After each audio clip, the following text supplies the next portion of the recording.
Now, I know we talk a lot on this channel about size mattering, but in the case of bullet journaling, does size matter?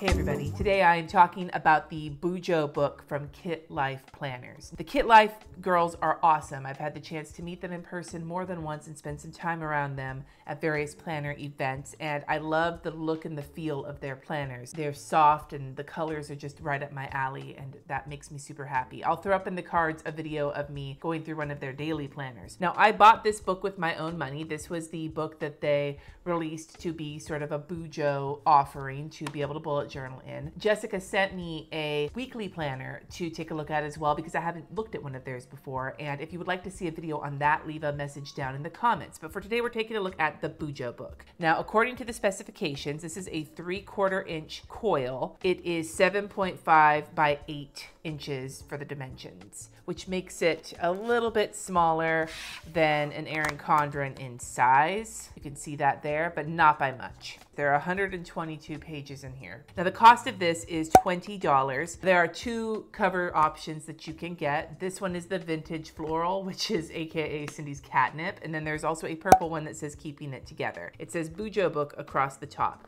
You can also get your coil in silver, gold, or black, and I don't think it adds any charge to the $20. There's also some add-ins and things like that you can add, whether it's graph pages or note pages or a teacher add-in or whatever. I'm not sure how that works with this smaller coil, but it's something that they offer with all of their planners, and I think it's pretty cool. Now, the cover is laminated on both sides, and it is not removable. It is attached to the coil. So the first page here says the Bujo Book, a creator's companion, and then a space for you to write your name.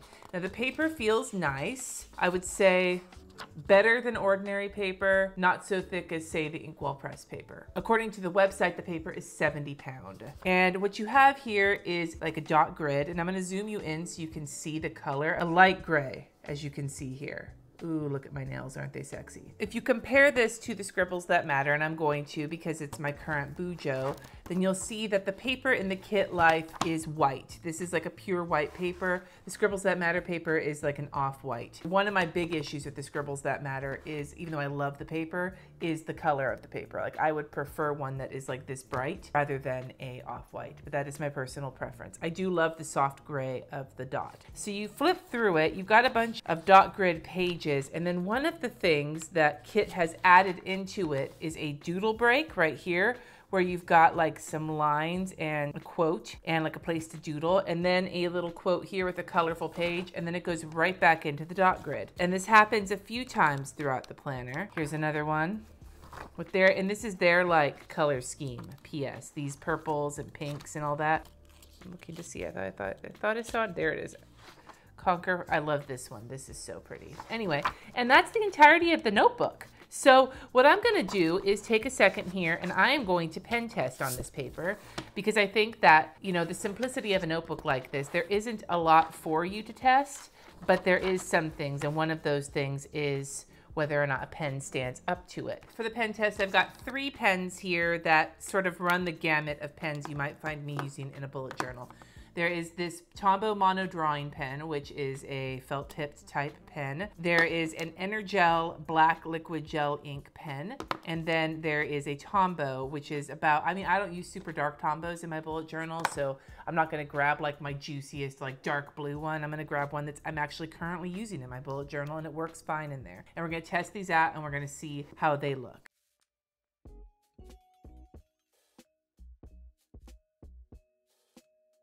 Now, I will say, from writing on this paper, it feels really nice. There isn't any of that drag or like fiberiness that you sometimes feel with papers that can be a little porous. It felt very smooth, which was nice. So let's look at the back. Now, there is no real bleed through here. There is some shadowing, and on the Tombow, you can see in like the juiciest spots where it's set down, it's not bleeding, but it looks like it could come close to bleeding. The Tombow Mono Drawing was the least shadowy. The Energel shadowed a little bit more, and then the Tombow shadowed a little bit more, but there's no bleed through. But again, it's ghosting. So if that's not something you're cool with, then this may not be the notebook for you. However, most notebooks do ghost a little bit, so I guess that just depends on what your preference is. I will say the Energel dropped a lot of that like heavy-handed braille on the back. Overall, I think that this is an intriguing size for a bullet journal, and I love having a coil rather than a bound book because that's just kind of what I gravitate towards. I don't know if I'm gonna bullet journal in this as much as I may use it for